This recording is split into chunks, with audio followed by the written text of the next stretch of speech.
Alright, so if you've watched some of my other videos, you might have seen where I had a 12-ton press right here that I got from Summit Racing.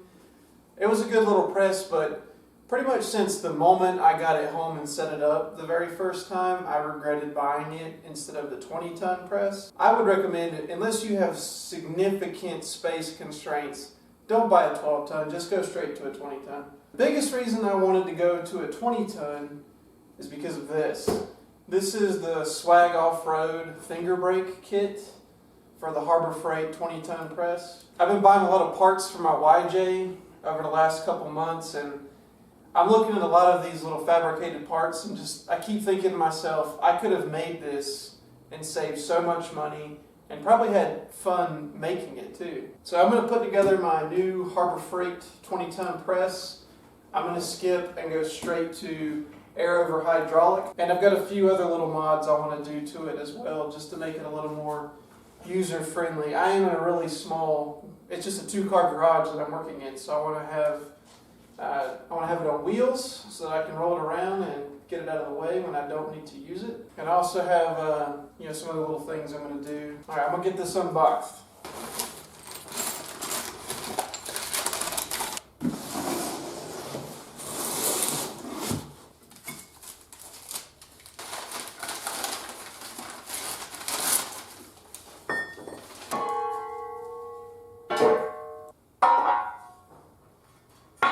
So a little shout out to Flawed Off-Road. He suggested in his press video that if you're going to add the finger brake from Swag to this press, that you use 6 wheels, not 4, because it has a little bit of a bow to it with all the extra weight. So that's what I'm going to do. And my infinite wisdom, I bought stem casters that are slightly too big to fit in these pre-drilled holes. So I'll have to drill that out just a little bit, but that's not that big of a deal.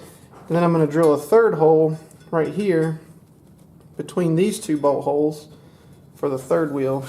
Unfortunately, they only had 1 locking caster in stock. So if I ever go back to the store and they have another locking wheel, you know, I'll add a second one. But for now, I'm going to have 1 locking and 5 not locking.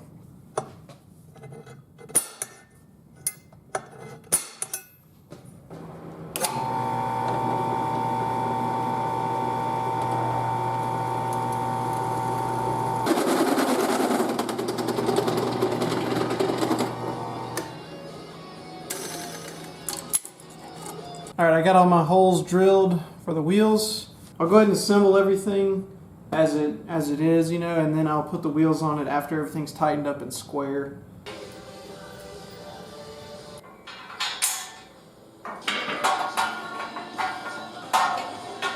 Alright, so another thing I know I want to do, another modification I want to make, is to the actual base of this, where the press plates sit. Just from seeing other people's videos and having the smaller press before this, I know I want to do something to keep the press plates from, like, you know, falling off of this, especially if I'm rolling it around the shop. So what I'm going to do is, I have this is actually an old bed rail, like an old bed frame, but it's just a piece of, you know, 1-inch scrap angle iron basically. So I'm just going to cut it to length for each side of the press apron is the technical term. And I'll be able to, you know, drill holes in this and then bolt it down. That way if I ever need to, you know, press something large or flat, I can just, you know, unbolt it. Okay, so this is 26 inches. 26 inches.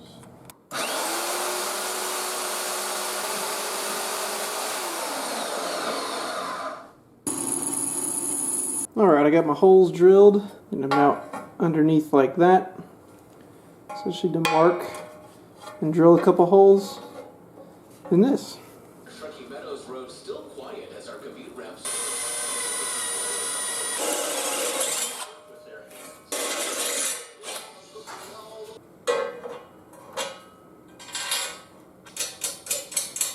Okay, there we go. Now the plates won't be able to slide off if I'm moving it around. So just got to make one more of these.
Now we're getting pretty close to being done with the press. I think I'm going to go ahead and put the wheels on it before it gets much heavier.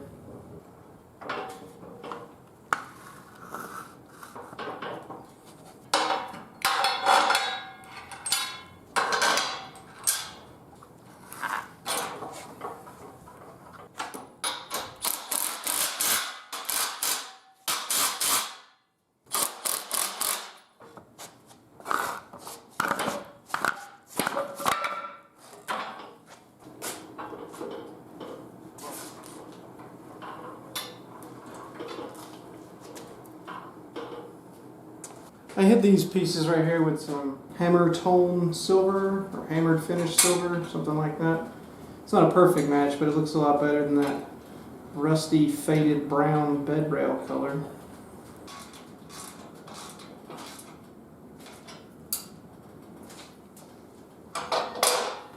Oh yeah, now we're getting somewhere. Okay, this is what I'm really excited about. I took advantage of the memorial sale that Harbor Freight had, their 25% off coupon, and bought all this stuff. Since everything is so overpriced now.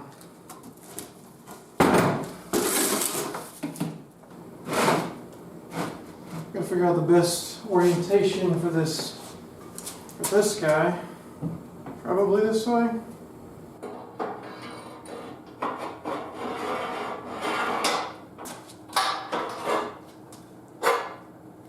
Looks like it might be slightly offset no matter what. Okay, this orientation is better. I'm going to need to grind these welds smooth though, because this jack handle base is up on this weld and it's making the jack sit all crooked.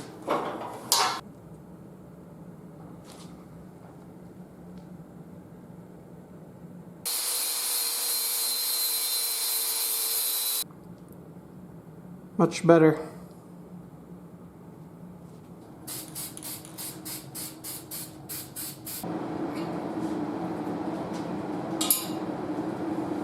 I'm gonna add a couple of washers under this. Just make me feel better than just having the nut on the bottom.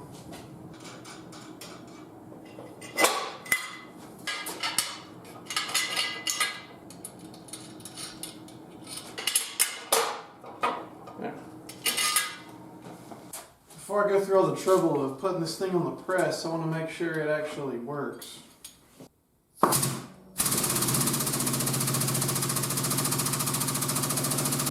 This is another thing I got right here from Swag. It's just like a 3D printed knob, but it's got a magnet screwed into the bottom. So you just pop it on the release like that, and then you gotta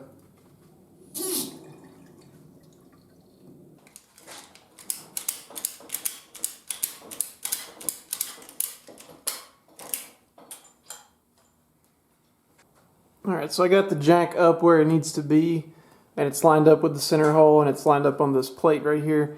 There's a couple of threaded holes under here that already exist. I'm going to try to drill the base of the jack to match those holes, and then I'll be able to just thread my little bolts in there and keep the jack from twisting around. Probably not needed, but I'm going to do it anyway.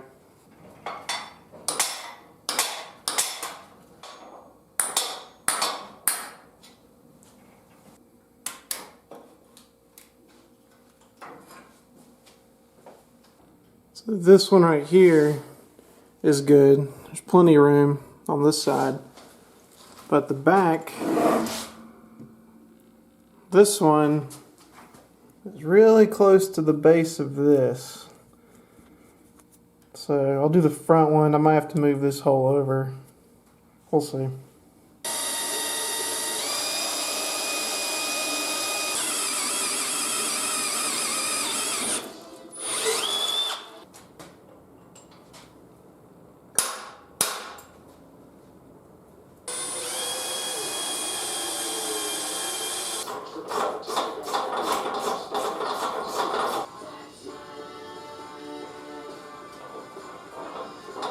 Alright, this hole was a little too close to the bottle portion of the jack, so I just moved it over a little bit, drilled this new hole out to a 1/4 inch, and then tapped it. These bolts are M8 125, so I just tapped it in there, Now we're going to bolt the jack on.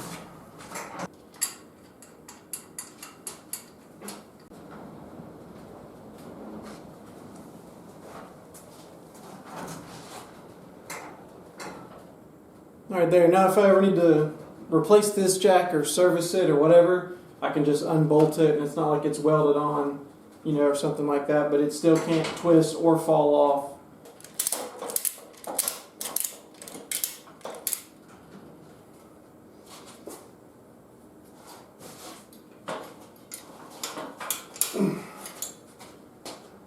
Oh. Woo. It's on.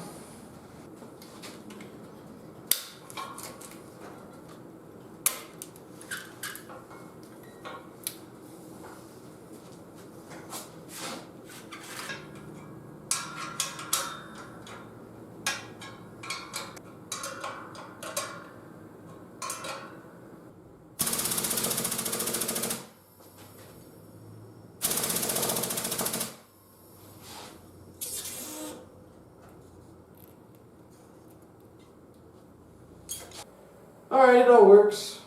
She's an air hog though. Luckily I have a relatively quiet compressor with a 3-year warranty, because I'm sure it's going to be running a bunch. Alright, so this is the jack handle that came with the press. The jack handle that came with the bottle jack is a 2-piece, so I want to keep this one with the press. And I'm thinking I'm going to mount it right here, but on the back.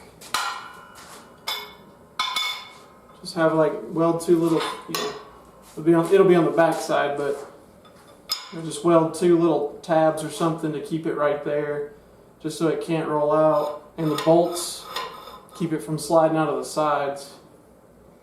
That way I'll still have the ability to manually pump the jack if I need to.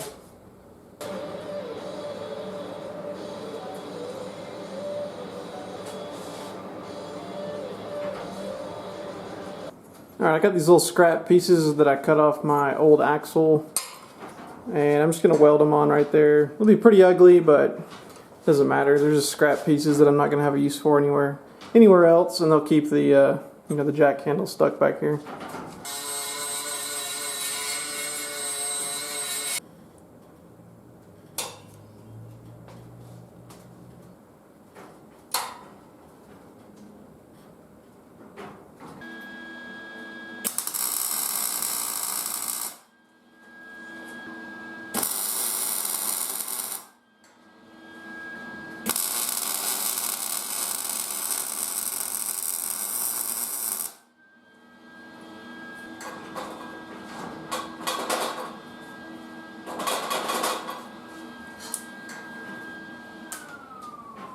Alright, those aren't going anywhere.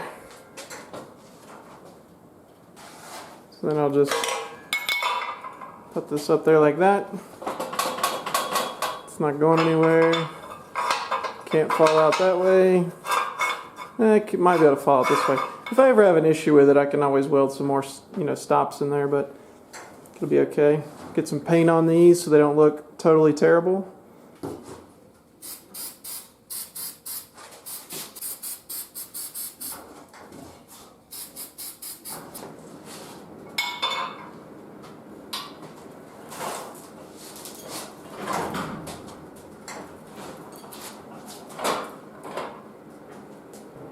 Alright, last little mod to the press. I'm going to throw some O-rings on these pins right here, and maybe just, you know, maybe that'll help keep them from trying to walk in or out one way or the other. And if these O-rings don't hold it, or if they get on my nerves, you know, or whatever, I'll come up with something different.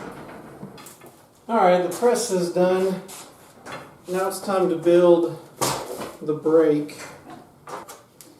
There's a ton of videos on YouTube about putting these together, so I'm not going to try to explain it, but I am going to put it together real quick. And I'm going to put my own little spin on it. So one of the things I'm going to do is actually paint mine. I haven't seen anybody else paint their brake yet.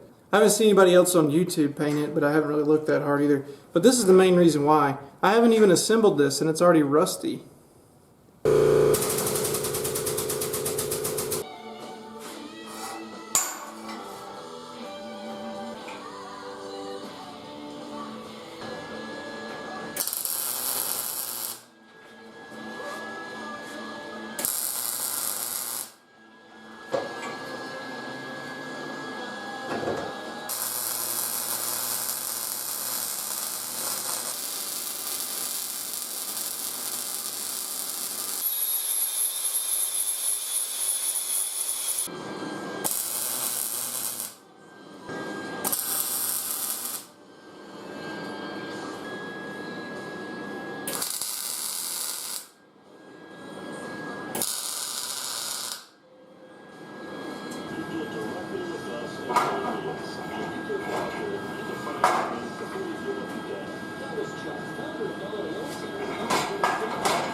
Okay, here's where I'm going to part from the instructions for a little bit. I'm ready to weld this angle iron into the base, and once I do that, I don't have access inside here or on the back of this anymore. So I'm going to go ahead and take care of this. I'm going to clean this off, paint it, clean all this off in here, paint it, and I'm going to mask off these two posts and any machined area. And the inside of the angle, I'm not going to paint that either, just wear areas that the paint will get rubbed off anyway.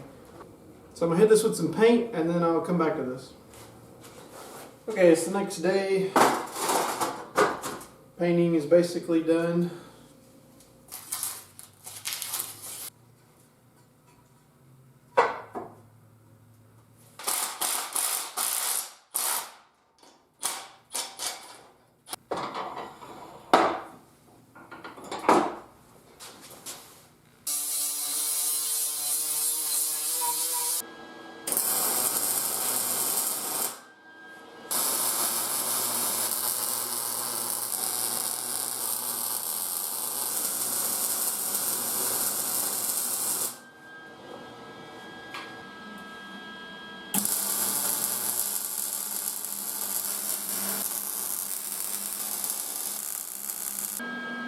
We'll go real slow and weld it up.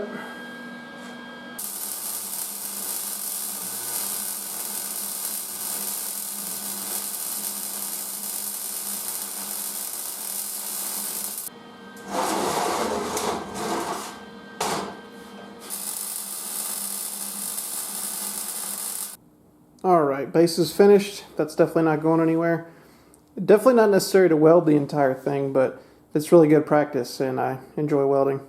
Naturally, I ran out of wire right in the very center of the front, so it's a little weird section there, and I switched to a different brand wire, so I had to relearn my settings again, blah blah blah, but whatever. That's probably one of the better sections right there. Not bad. And it blistered some paint off, but that's okay.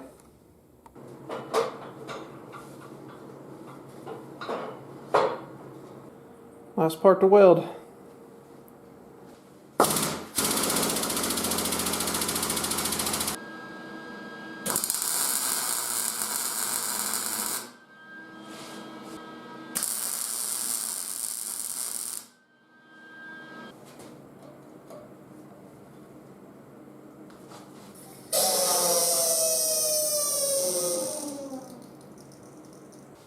Alright, she's all built.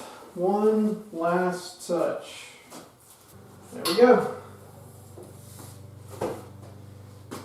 Alright, let's test this thing out.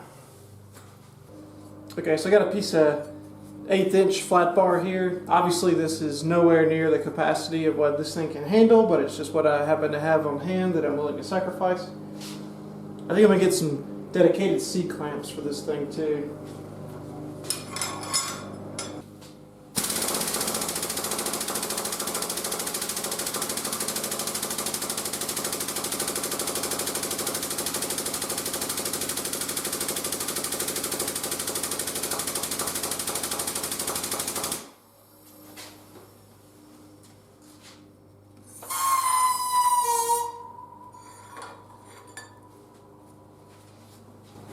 Oh yeah, it's like a 60 degree.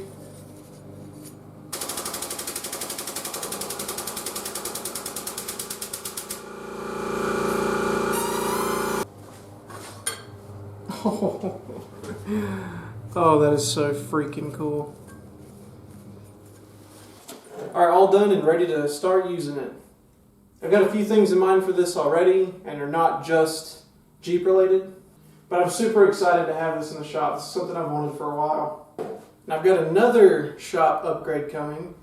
If you recognize that logo, you know exactly what kind of commitment that is for somebody like me to buy one. But I got big plans for that too, but that'll be coming up next. I think a set of these dimple dies are in my future too. The swag ones are rated up to 3/16, so that's awesome. And I might end up building a little shelf down here on the bottom. We'll see. We'll see what I end up needing. Alright, so I'm going to tuck this thing in the corner of the shop over there, and then probably get back to working on this thing.